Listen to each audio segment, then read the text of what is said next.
Hi Gayle, it's me again. Great work, huge improvement for both of you guys. It seemed like you both were a lot more regulated, which clearly shows in the video. I love, how you started off with the movement. If anything, I would just try thinking of more prompts to do less hand over hand.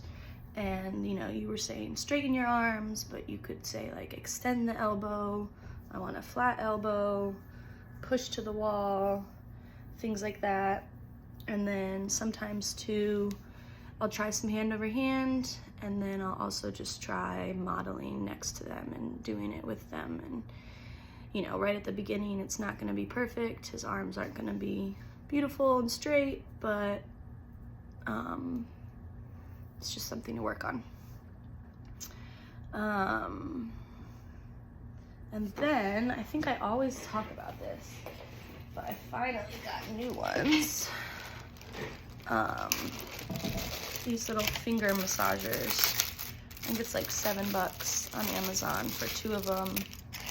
And then it also comes with these little like acupressure rings that you roll up and down your finger.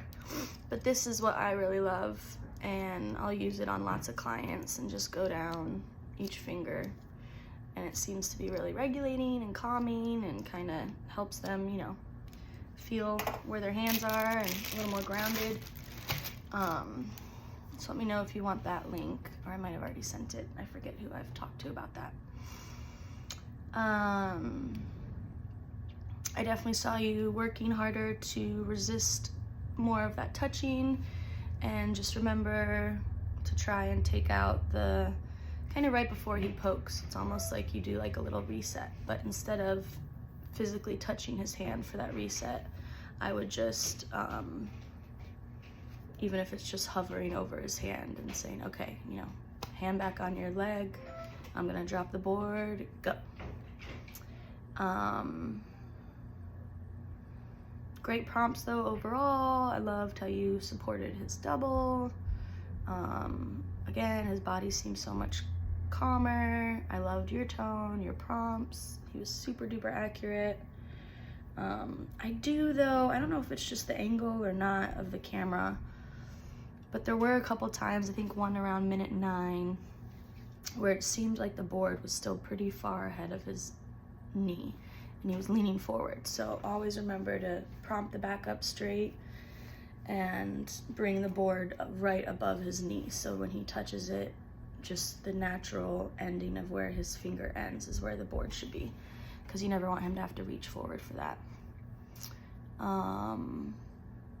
Good job, pointing out to the parents and taking away those spells and noticing that the smaller chunks are a little more achievable and accurate, and it seemed to help the flow with both of you guys.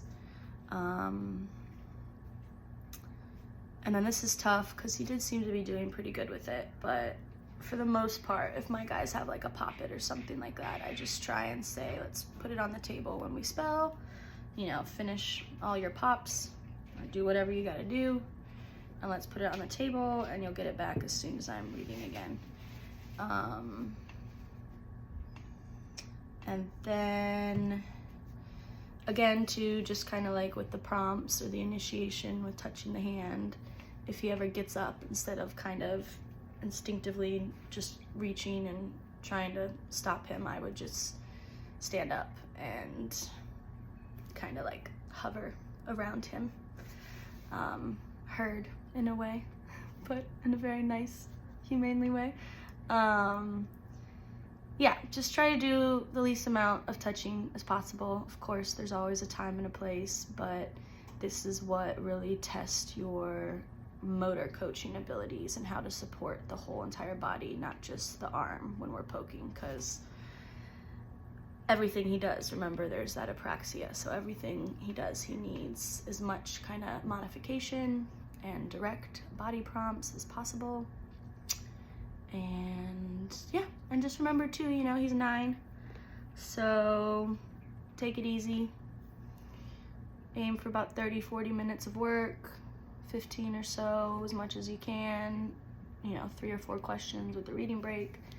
Give him a good 3 to 5 minutes halfway, let him bounce off the walls, do whatever he's got to do, and then just lay out the expectations again and say, all right, we got another halfway, you're doing great, I want to work on some new things, how to support you better, we want to build up your accuracy, and yeah, keep pushing on.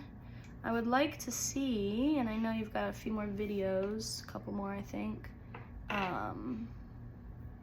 maybe his parents would be good parents to coach, or get some clips of you coaching, because I need to see one of those for your competencies, but we can talk about that on our check-in.